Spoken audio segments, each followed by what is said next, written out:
Pinahahanap ko po sa aming mga kasamahan dito sa himpilan yung actual post ninyo na pinagbasehan ng demanda. Meron ako ditong hawak na post ninyo. Ang petsa ay September 23, 2025. Bakit kasama na ang Marcos resign sa panawagan ng UPI o United People's Initiative? Opo, dito po, binasa ko ho naman to, medyo mahaba-haba lang siya, pero dito, meron kayo sinasabi, no? Oo, kaya bago ang malawakang protesta ng September 21, nagpasya kami na isama ang panawagan na Marcos resign.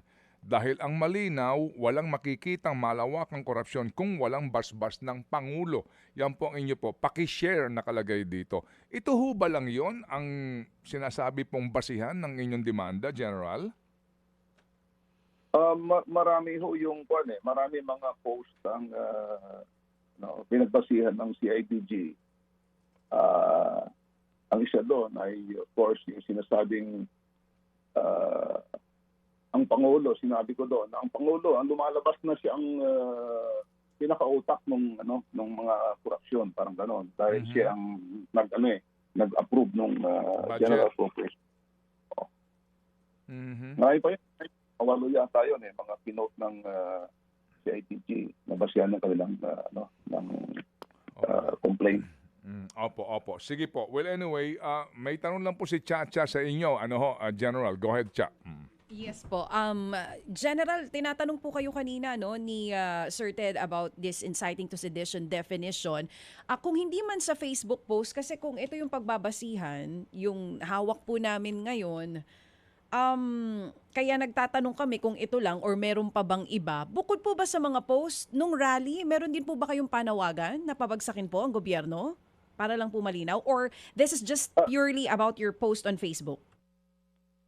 Ang kaso po, kinahatarap ngayon ay doon sa Facebook post. Nakalimit doon. Mga 8 yata yun ng Facebook post. Yun ang basis ng complaint ng PNP-CIDG. So, sinagot naman natin yun. Naggawa kami ng counter affidavit. Tapos nung nagbigay ng resolution ang judge na wala na yung rebellion, kundi sedition lamang, nag-file pa rin pa kami ng motion for reconsideration sa judge. Unfortunately nga, hindi nag-issue ka agad ng arrest warrant.